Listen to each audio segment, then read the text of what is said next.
Some of you have seen me up here before. I'm Sarah Thomas from Harvard.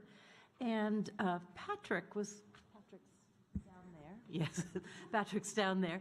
Was kind enough to ask me to introduce Deanna Marcum and Don Waters because they are such old friends of mine. And we've had many overlapping associations. Whoops. Yeah. Oh no. Good thing I know who you are. You know, to be able to do that. And so it's a particular delight to introduce two of the people who have been so special to me during my career. I consider them, you know, my guiding stars.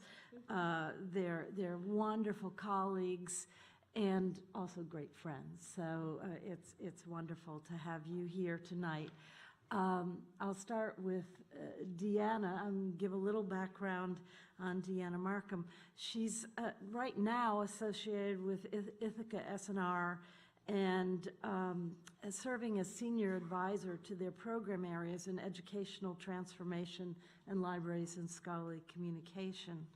And she's previously held another what was that called, managing director or something like that at Ithaca S&R. And before that, though, she spent a lot of her career at the Library of Congress from 2003 to 2011, where she was Associate Librarian for Library Services. And she was a leader in introducing digital collections into the Library of Congress, where the artifactual collections are so prominent, and so balancing that out. Now, I should say, I'm going to detour a little bit from this, is Deanna and I worked at the Library of Congress together. I had in Library of Congress time, it was a very brief experience from 1992 to 1996, and from 1992 to 93 was when 94. 94. Yeah. Deanna was there, and we had adjacent offices, and it was a time of great impact at the Library of Congress, maybe I should say, and Deanna. I remember when Deanna came in to say she was going to leave to be the president of the Council on Library Resources. And you know how when you have visiting librarians come and they give you a little gift. Do you remember this little gift? Yes. And this was a little gift that some visiting Japanese librarians had given Deanna.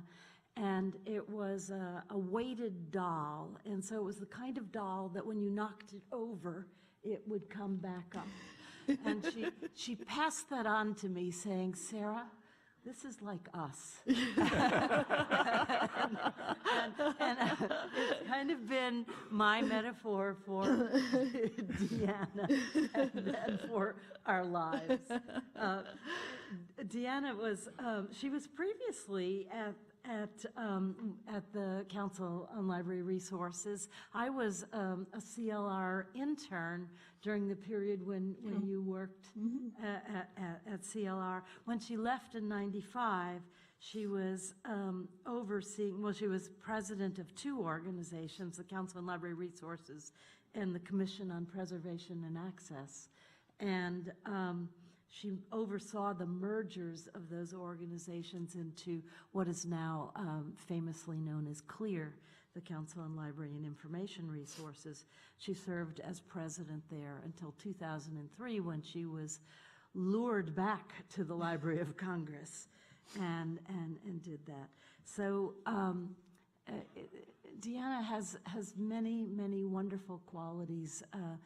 She has a doctorate of philosophy. She's a great thinker. She knows history, particularly American history, and has the sharpest sense of humor one could imagine. She can be very deflating. You know me too well, Sarah. Yeah, and maybe she'll turn that on me again. But one lives sometimes for those moments when she is just going to say that deflating remark about someone. But I'm not going to repeat those. You can listen. Maybe one will slip out in this. I can't wait. Oh, you can't wait for me to introduce you? No. I can't wait for her to deflate me. Right? Yeah. And so now I'm going to transition to Don. No, I do have one more thing to say. When we were at the Library of Congress, and it was quite stressful, at least for me, and I kept getting larger and larger, and Deanna kept getting thinner and thinner, and so we were sort of like Laurel and Hardy as we were going around. But we had our laughs too, We did. like Laurel and Hardy. So now to talk about Don Waters. I don't have anything nearly as juicy to say about Don. He's been Associate University Librarian at Yale University. He has a PhD in anthropology from Yale. He then was president of the, is that right? President? Director of the Digital Library Federation in the late 90s. And then he joined the Andrew W. Mellon Foundation as a senior program officer for scholarly communications. My encounters with Don, he's been my rescuer again. When I was at the Library of Congress, Dale Flecker, so some people here will remember Dale Flecker, and Don would come and advise on technology. And Don has been always my far-sighted guru who would know what was happening in technology, in digital activities, in scholarly communications. And I've made it a practice over many, many years to drop by and talk to Don when he was at the Mellon Foundation to find out really where were these developments and what sorts of things should I be looking at. Now I have the privilege, because I'm on the board of the Mellon Foundation, of hearing Don present, many of your grants to the board for approval. And he certainly wins the prize for the most creative presentations on how to make a group of people who are not all librarians understand about linked data. Right? That was terrific. So the thing I might say about Don is he's trained as is it woodworker or carpenter? How would you describe that? A carpenter. Carpenter, yes. And just this past year, he built this phenomenal treehouse for his granddaughter. And he was able to get all of his tools out and use them. So you should see that he works in analog media as well as digital. So now I've probably said enough to embarrass myself for the rest of my career, and I will pass it on Thank you. to Deanna. Thank you, Sarah. Thank you very much.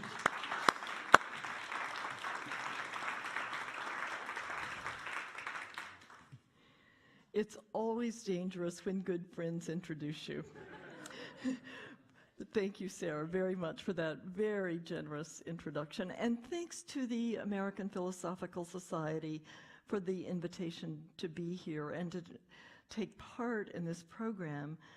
It gives me such pleasure to see public librarians, research librarians, independent research librarians, all talking about where they've been and where they're going. And we don't have many opportunities like this, so I really applaud you, Patrick and Adriana, for putting this together and helping us all think about what are the gaps in our past that we might be able to repair in the future. And so we're using this time, Don and I are really now moving from the past and the present and beginning to think about the future. It's been interesting. Yesterday and today we've heard primarily about physical libraries and their past. We've talked about the role of libraries in their communities and talked about our legacy as being experts and organizing information in efficient and effective ways. The present, we've been focused on bringing voices that weren't heard in the past to the fore. And we've been talking about ways in which we can leave behind that role as expert and begin thinking more about sharing expertise and facilitating collaboration and making sure that different communities can work together effectively. And we've used a lot of words like facilitator, navigator, advisor, community agent. And our task now is to figure out how do we take the best of the past and the present and move those into the future, which is what we're going to try to do tonight and tomorrow. It is such a pleasure for me. My job is easy. I'm going to interview Don Waters. So he has to provide all of the content. I just provide the questions, which is a really nice role. Usually we have to provide all the content and Don asks all the questions. So it's a nice role reversal. Probably everyone in this room has benefited directly or indirectly from the largesse of the Andrew W. Mellon Foundation. And I know of no other foundation that has come even close to making the difference in the library community that the Mellon Foundation has made. It will celebrate its 50th anniversary in 2019. And throughout its history, it's been focused on the humanities, the liberal arts colleges, research universities, and the supporting institutions and structures like libraries, museums, publishers, and more recently, technology and tools. So knowing that I was going to be interviewing Don, I went back, thank goodness you put all of your annual reports online. That's really wonderful. It's such a service. I went back and started reading the Mellon annual reports. Not only are they a wonderful historical source of some of the problems that we've been working on and some of the solutions Mellon helped create, but they're also beautifully written. It's just a pleasure to read them. But I thought it might be useful to just do a quick review of some of the things the Mellon Foundation has supported over the years that have brought us to where we are today. So first I have to mention that the Mellon Foundation was one of the very early funders of the Council on Library Resources and continues to this day to support CLEAR. And that early funding helped the Council on Library Resources begin to think very broadly about what the issues were that needed to be addressed. The foundation also supported a really seminal publication of a process and then a publication, the National Inquiry into the Production and Dissemination of Scholarly Knowledge, in 1976. Herb Bailey from Princeton University Press headed a group to consider how technology would change the production and dissemination of scholarly information. And many of the thoughts that that group had in 1976 are really found in our scholarly system today. And it's a very important piece of work.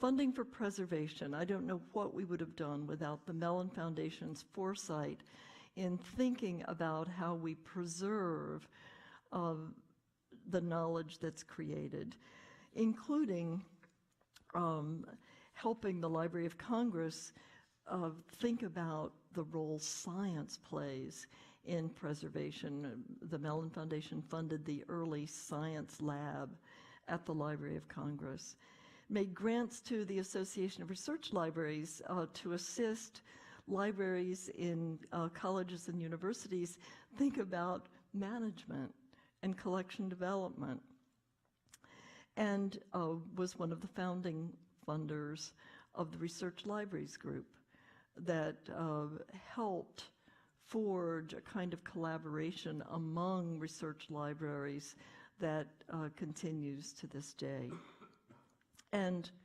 so much more. I mean, I just picked out the things that I loved particularly, but there are so many things that the Mellon Foundation has done. As Sarah mentioned, Don and I were working together at CLEAR when he was the founding director of the Digital Library Federation. He was doing a great job, and when Bill Bowen from the Mellon Foundation called me to tell me that he was luring Don away, and he hoped I wouldn't be too mad, he said, you know, the nation needs John. And, you know, of course, how could you say no to that? You say, yeah. And of course, the truth is, the nation did need John. He has been so helpful to all of us. He has been a partner, a motivator, a very thoughtful questioner for countless librarians, scholars, publishers, archivists, technologists, and administrators. And all of us who've had the opportunity to work with Don have done better work because of him. He's been leading the scholarly communications program at Mellon since he went there. He started with the title Scholarly Communications Program Officer, and it's now Senior Program Officer.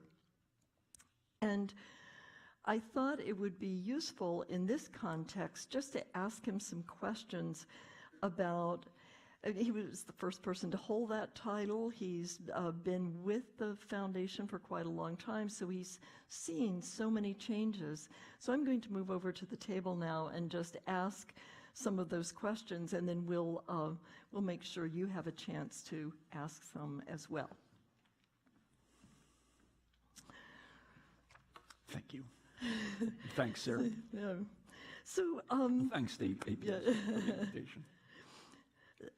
Don, I thought it would be interesting for you to just tell us a little bit about when you went to the foundation. They didn't have a program called that, but they've been doing work in that area. So how did you create a program that would advance the agenda? So you're right.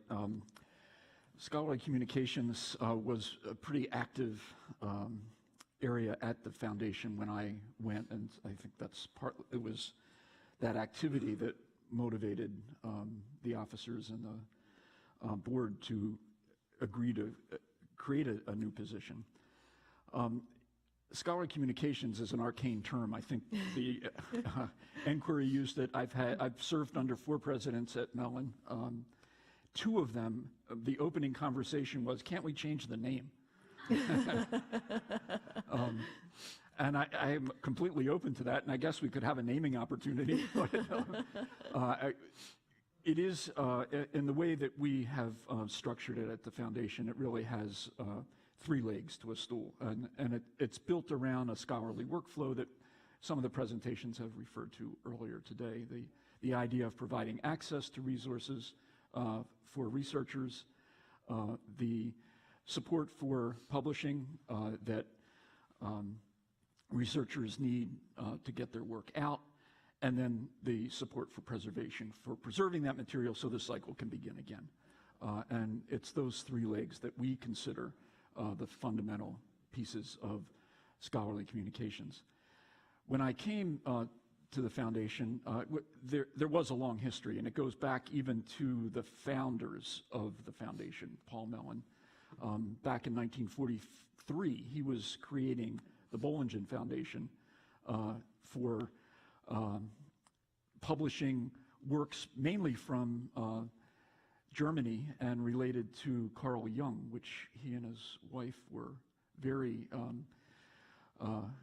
close followers of. And the main meeting room at Mellon was the offices of the Bollingen Foundation and still has all the publications on the wall. So it's the tradition of supporting publishing and collecting is very strong at the foundation. The decade before I came, or 9 or 10 years before I came, you'll remember, or some of you will, there was publication of a study of journals and serials. That intersecting graph that you see all the time on the ARL website originated in that publication. And it was a study that Bill Bowen, Ann Okerson, and others worked on. And shortly after that, the foundation founded JSTOR, which was really one of the first mass digitization projects to be launched. We were also at that time looking very closely at the independent research libraries and the way, and particularly their financial health. And one of the biggest efforts in that period was the rescue of the New York Historical Society, which was almost bankrupt. And in addition to that, at the close of the decade, towards the time that the foundation agreed to set up a new program, they were funding quite a few digitization projects, all experiments, mainly looking at ways in which using the digital medium could improve scholarship and cut costs. If you read the volumes published at the time, there was a very close inspection of how much digitization would save libraries in their funding. I don't think anybody would. Yeah. Oh well. Yeah. Right. Exactly. Right. So, and as Deanna mentioned, the history at the foundation prior to that. One of the first grants in 1969 was to benefit one of the independent research libraries, the Newberry Library. So. Right. Well, you've answered in part my next question about digitization as an important piece of scholarly communication, but because you were the director of the Digital Library Federation, and we were talking with a number of libraries about, some sort of universal digital library, and we weren't quite sure what we were talking about. When you went to the Mellon Foundation, was there any thought you had that digitization could lead to some kind of universal library? Yeah. So we were talking earlier. I kind of got the job at the Digital Library Federation because there was a big national dispute on whether a national digital library was even possible. You'll remember at the time, the Library of Congress had this great American Memory Project, was digitizing a lot of its resources and calling itself the National Digital Library. Well, 25 libraries around the country said, wait a minute, what about us? Are we chopped liver? And so they formed this federation, and the idea that a federation would be better than a single place or point of contact. And in fact, the first, at its founding, it was the National Digital Library Federation, and later the national part of the name was dropped. This idea of a universal or national library is so seductive. Everybody wants to aspire to that, and all you have to do is read Borges, and you see that this is a two-sided coin. It could be a nightmare as well as a dream. And it's part of a larger class of dreams, which I think Geneva may have mentioned it, the one-stop shop, which many aspire to and few achieve. And I think these ideas are in tension, that, the aspiration to consolidate, to get scale is something that we all seek. And at the same time, the strength of the library system, as you mentioned earlier, is in its diversity here in this country, that there are independent research libraries, there are public libraries, there are academic libraries of various kinds, public, college, and research university libraries. And so this tension of connecting collections and connecting staff and collaborating is a great aspiration, and we all dream about it and try to achieve it. And it's really a dream of finding one in the many, and often it's many ones. It's along a disciplinary line or along another kind of line where you seek that unity in the diversity, and it's something that we have tried to support and achieve. Well, one of the things I admire most about the work you've done during your time at Mellon is that you've really focused on the disciplines themselves. And I know that has been important to you. And many of the digitization projects that you funded were really to advance the disciplines. Can you talk a little bit about what your thinking was there and how that has developed? Sure. As I mentioned, the foundation had funded a whole series of digitization experiments in the mid to late 90s. And when I came to the foundation, I inherited these grants and was getting the reports, and as they were ending, everybody was saying, well, I need more money. And when we looked at these projects, most of the recipients of these grants were libraries that were digitizing their crown jewels. They were looking at the baubles they had and putting them online, and they got no use. They were well known already to scholars, and so we couldn't renew them because just doing more of the same wasn't going to produce anything. So we did turn to the disciplines and seeking out scholars who were willing to experiment with the technology. And we thought, well, at least we'd have a couple users because they would digitize things that they would use. And we actually, we started some experiments in that area.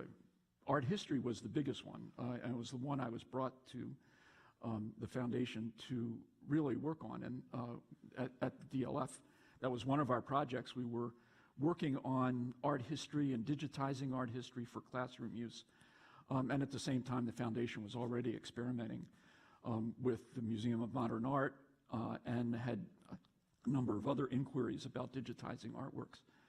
Before I even started, I was invited to a meeting with Bill Bowen and a faculty member at Northwestern who was seeking funds to work in Dunhuang, China.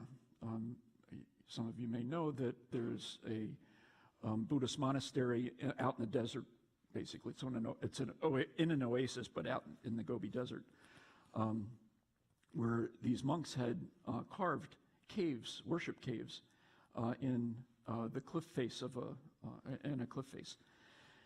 And they had decorated these caves with beautiful paintings of the life of Buddha and patrons and so on.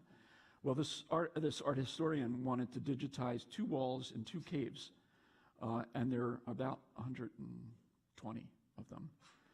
And Bill Bowen sat there and said, you have to think bigger if we're going to send you to China to do this. And they did, in fact, think bigger. There was a novel photographic technique to photograph these cave paintings. And She did, over the life of that project, about 40 of them.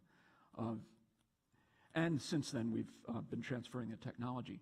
So art history was one area where we started. We were looking very closely at the ways in which digitization could help art historians. But we also experimented with archaeology, the artifacts from slavery, historical archaeology of slavery, Middle Eastern archaeology. We had one of my colleagues was a musicologist, and we worked in musicology and supported some fantastic projects on music information retrieval. In classics, papyri has been changed by the projects that the Mellon supported. It used to be the practice of scholarship to scholars would claim a papyrus as their life work and would edit it and work on it for decades. In the process that we supported, the scholars completely changed their practice, opened it up, made all these available in a common platform, made crowdsource editing a possibility, and it has changed the field. Medieval studies, we digitized a series of manuscript collections at several different places. One of my boss actually said, well, what are you doing with these projects? He was familiar with medieval studies, practiced a little bit in it, and said, suppose I want to digitize a manuscript suppose I want to read a manuscript from each of those 3 collections, but I only want one of them. I only want one page from each of those. How would I get it? So I posed this to the 3 grantees. Each one of them said, well, use my system and let everybody else abandon theirs. It wasn't acceptable because nobody was going to abandon their system. But out of that, the IIIF protocol emerged. And so did the annotation, the World Wide Web Consortium standard for annotation. So that has been a huge and completely unexpected benefit.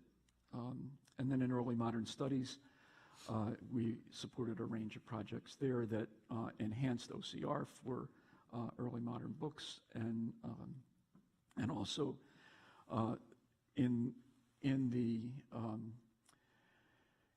area of Enlightenment correspondence, the digital prosopography, the ability to record names and relationships digitally, which has been a huge boon for the age of letters and the study of the age of letters. Great. So, Don, how has the program evolved over time, and what kinds of priorities do you have now, other than changing your name? And what are the possibilities for changing your name? That is not a priority. That is not really a priority. In fact, I just get a good blank look when I turn the question back. So all of those disciplinary studies, for me, were kind of case studies and experiments.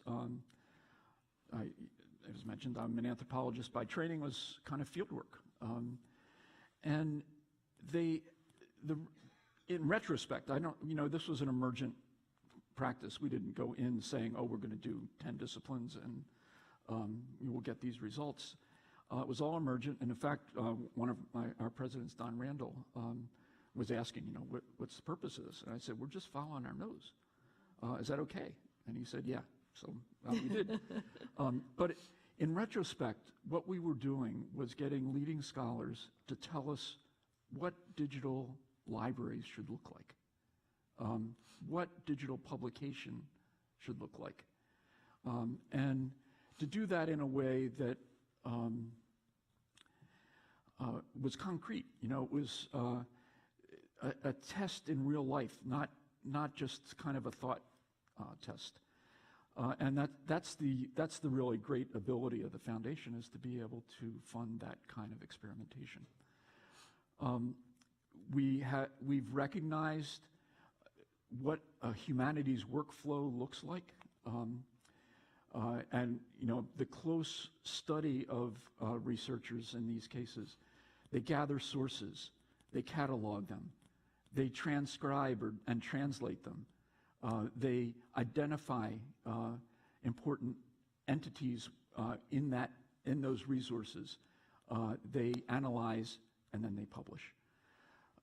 And if you look at each of those steps in the workflow, there has emerged over the last decade and a half, partly with Mellon support, but not solely, protocols and tools that have made it possible to think about each of those functions being expressed digitally. And that is now that we are looking at that in retrospect, we've made huge progress in those. The tools include Zotero, Scalar, Mirador, Fedora. The protocols, I've mentioned some already, the IIIF, the protocols for metadata harvesting, and then there have been a number of organizations that we've supported, including ArtStore, Ithaca, Portico, and LOX.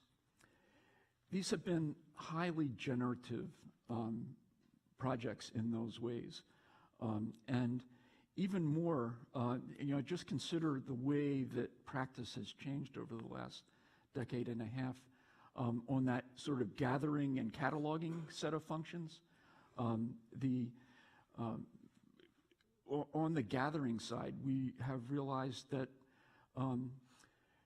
there are some really important needs in the preservation front that just haven't been addressed. The need for preserving audiovisual materials, as a number of people mentioned earlier today. And now that material is in digital form, the preservation of that digital material in and of itself, but especially web materials, social media, and now software, because so much of the social media and the web is encoded in software. So you can't preserve the content without preserving the software. So, and then, having the Hidden Collections program, both on the cataloging side and on the digitizing side, and a series of wonderful technology experiments to change, to look at ways in which libraries should change the way they operate, the archive space, collection space for museums, and OLE, which is now becoming, with EBSCO funding, Folio. All of these have been outcomes of these projects. And I think the most important outcome is that we realized, and we now understand why Ed Ayers and Jerry McGann at IAF in the early days of the 1990s were so upset that they could not publish their digital work. Yeah. There was just no mechanisms, and publishers were unwilling to take a leap on, one-off publications. But now with the standardization of these tools and protocols, it now has become plausible to think about a publication system. And that's been one of our biggest initiatives. Most recently is a monograph publishing initiative.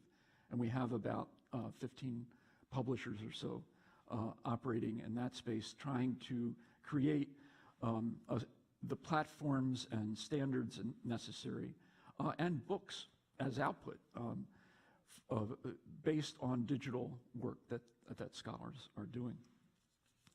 I can go on,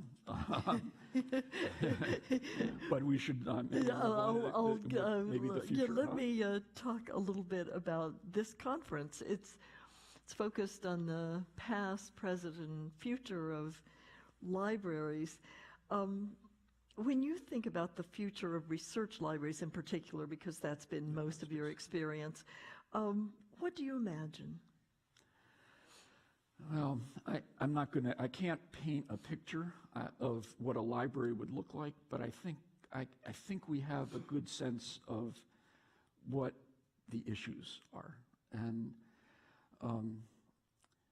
I don't want to slight them by just mentioning them, but I think the two important issues are that we have to diversify the staff in libraries and we have to diversify collections.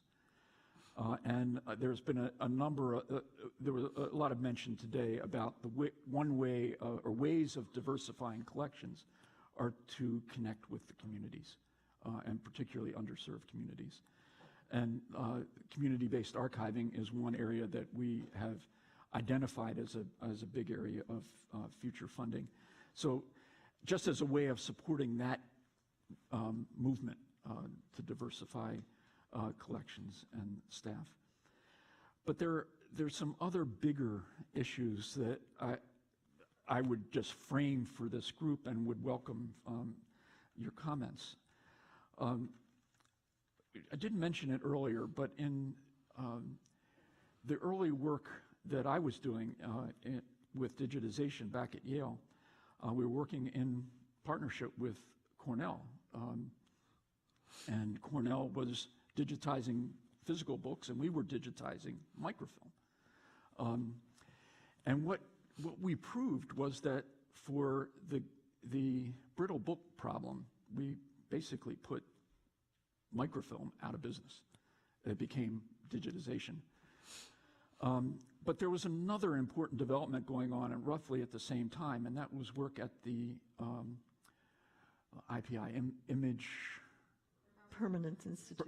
Permanence Institute, on temperature and humidity. And it's an unwritten history, I think. It's something that really has to be documented, that our institutions have poured an enormous amount of money into modernizing libraries with temperature and humidity control as preservation, as a solution or a partial solution to the brittle books problem.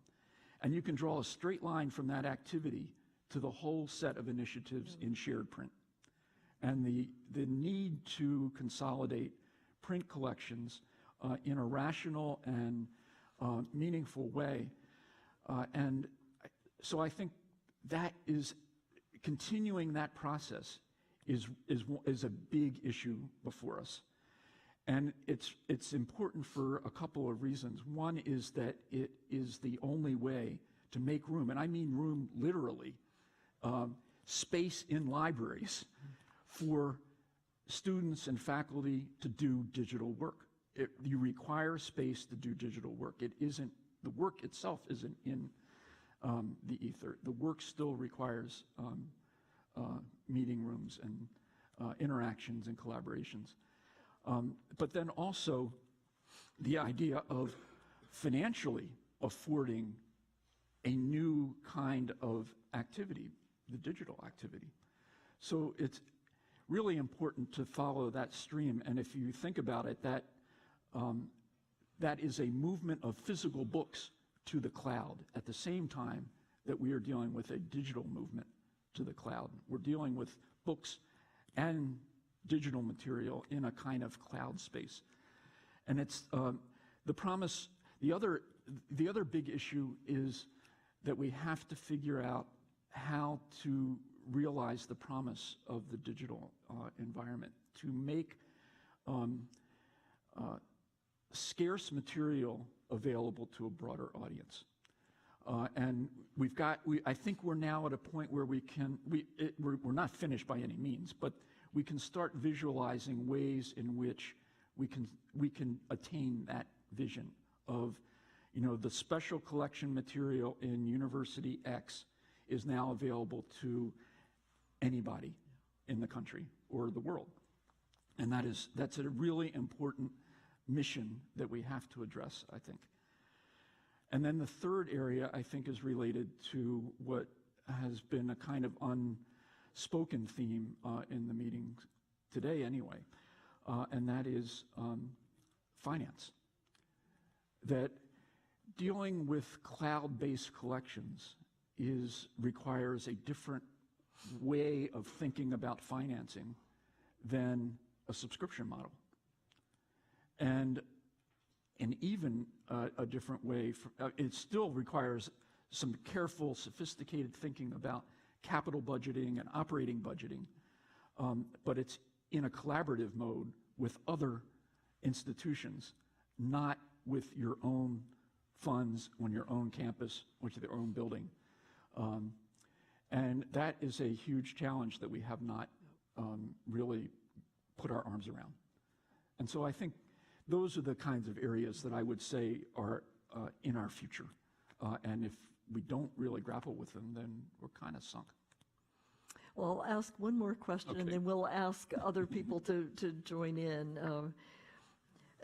If you could offer advice to librarians about the most useful steps they could take toward meeting the needs of the scholarly community, what advice would you give to this group? Well, just remembering that it's remembering your users. I would say in speeches over the years, it's the scholarship stupid. And you have to keep that in mind. You know, it's like, it's got to be on your desk, staring you in the face. But in broader terms, it's about your users. I think there's, this may be too geeky or too esoteric, but what's so apparent to me is, and I laid out in that workflow, is that there are multiple intersecting systems operating. And that most importantly, we have to realize that they are emergent. They are not given in the way that they will in their outcomes. And that we have to be active in the way with our communities to ensure that those systems do what we want them to do. They are mutable, and if we don't have that activist view and a developmental view about them, then they will become something that we're not happy with. And that's my, I guess that's it. That's really, really helpful, Don. Thank you. Let's find out if there are, I think we have time for a few questions. See what you would like to ask or say.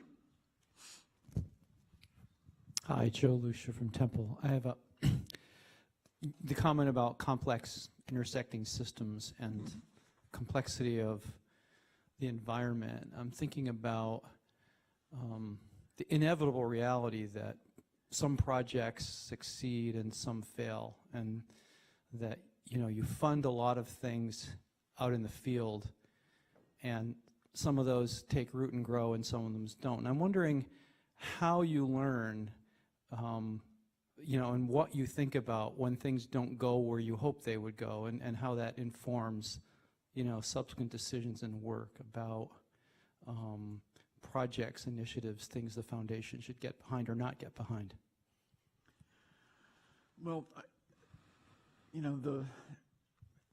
the idea that we are evaluating based on where we think they should go is a little more than what we actually do. There's a joint activity in the proposal writing where we come to terms with, our prospective grantees about what they're going to do. And so the judgment often is whether they got where they wanted to go, rather than where they got where we wanted to go. And so that's the primary point to make. There are times where, you have in a set of projects like the Monograph Initiative, where we put a lot of things out there. There's some things that are going to go down a path that just is not productive or not, is something that we can't support. But the main issue is whether they get where they need to go. And we put a lot of investment in kind of risk management, in staging projects, for example. We often start with planning projects. And part of the plan has to be a sustainability plan. And it's very hard. We see in a lot of projects that piece of the project is kicked down the road to the end of the project, if at all possible. We'll think about it in the last month. and maybe need an extension to think about it. But the successful projects are the ones that think about it up front and really try it out. You know, it's a set of hypotheses. You know, who knows whether it's going to work or not. You got to try it, but you have to diligently try it. And I think that's another place where projects go off the rails. Great. Hi, I'm Lori Allen from the University of Pennsylvania. This was really fascinating, and I really got a lot out of it, and thank you for that. And my question's kind of, it's about actually the environment, and I think I'm really taken by your description of the move towards better climate control for physical materials as a move to the cloud. And I'm really aware in the digital work that I do of the kind of environmental implications of a digital move to the cloud and the ways in which our sort of environmental footprint, when we air condition a lot of stuff, whether that's servers or books, is much larger than it would have been had we just assumed some things are just going to go away. You know, some things are going to get old and stop being useful. Not that we don't still think that, but I guess I'm asking for a little bit about how do you think about the sort of environmental implications of that move to the cloud for both physical and digital materials? And I don't have an answer. This isn't a challenge. I have I'm not no sure idea. I have an answer either. I'll share my ignorance with you, but you know, I think that's one of the motivators. That those environmental concerns are one of the motivators for urgency here in consolidation and scale. You know, that's the only answer I got. that's it. And that we will have to pay attention to that issue. It's not it's inescapable. But I think consolidation and scale is one way of addressing it, and you know, having lots of different projects. Yeah, I think Joel is. Yeah, thanks. Oh, hi. Am I on? Yeah, I guess I am. I'll partly respond to this, actually, but first I want to say, I'm Joel Worrell from the National Endowment for the Humanities, and I want to say that we've been grateful and proud to have partnered with Mellon for a number of years and a number of different initiatives, a lot of them involving digital scholarly publishing, for example. But I wanted to say, you brought up Image Permanence Institute, and you brought this issue up. As we look to the future of preservation, one of the things that's happening is a bit of a paradigm shift as it relates to physical preservation and then the ramifications for digital as well. And it has to do with IPI's research, or it's being fueled largely by their research that is re-examining the sustainability of the conventional set points for climate control, for example, and noting that in various case instances in different locations, these may not be sustainable kinds of target points for preservation and may not be necessary in terms of the needs of the collection, and that actually a more nuanced approach to this needs to be undertaken. And then by implication, the same thing pertains then to digital preservation as well, and that in order to do these kinds of things, it needs to be done in a case-by-case and with an environmentally conscious, cost-effective consciousness and energy consciousness kind of approach to these types of things. So I guess this is more of a comment than a question, but I will say that NEH is thinking about these things. We actually have a grant program that's kind of targeting these questions called Sustaining Cultural Heritage Collections. But again, mainly, just wanted to say thank you, Don, and for No, work with this is a great point, Joel, and Mellon got way too much credit. NEH, IMLS, other funders here have been super partners, as Joel said, and much needed partners. Will? Hi, Will Knoll from the University of Pennsylvania. Don, I'm looking for some nuance in my understanding of sustainability plans, because I only have two. And when someone asks me, you know, how long do you want to sustain, say, a digital project for, I'm bold enough to say, you know, forever. And then I think, well, how much money do I want? And I need an infinite amount of money.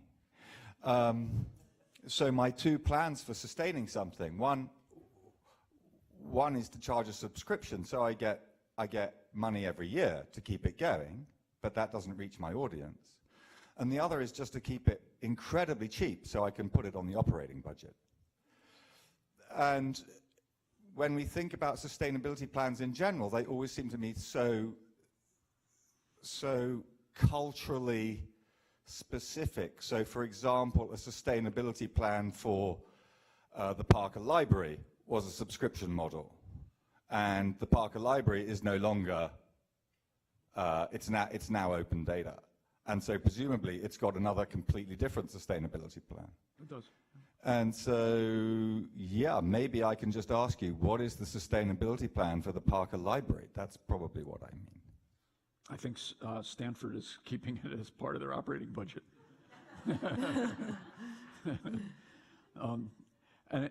But you're right about that this does need some nuance, and there are huge differences between projects that are institutionally based, for example, and those that are seeking to create a new organization. You know, what Art Store or Portico or DPLA or HathiTrust needs as sustainability plans is very different from the kinds of manuscript collections that you would curate, for example. And it's that kind of nuance that we encourage in planning. Great. Ellen, I think you have the last question. Oh, well, I hope it's not too retro. Deanna, I'll always think of you at an ALA meeting saying, in effect, Mark must die. And catalogers running around claiming that the sky was falling. But you started a movement which we are still in the middle of. So I'm thinking of what Don says about these multiple interoperating platforms, and I wonder what either of you want to say about the transformation of MARC, because many institutions are still reliant on MARC-based systems at a time when vendors are largely seeing the market for MARC-based systems moving beyond providing infrastructure for those of us who still rely on it. Ellen, my dream is not for a universal library, but to attend a meeting that I am not asked about MARC.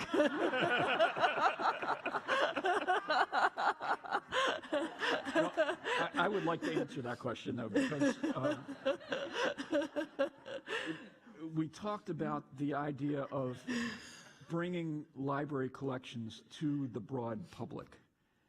And the way that has to happen is that library material has to move to the web. Yep. It cannot be lodged in MARC-based systems. And we've got Phil Skewer here that's going to talk tomorrow about the Linked Open Data Project. It isn't, the answer, but it's part of the answer. To make use of Wikidata, to make material available in Wikipedia. These are ways in which the collections that we have need to move to a broader public. And we've got to figure out ways to do that, to use the large-scale systems that are already in place to manage and promulgate the great material that all of us have in our houses. That's a much better answer. and that's all I was trying to say at that ALA meeting. I just shortened it to Mark Must Die.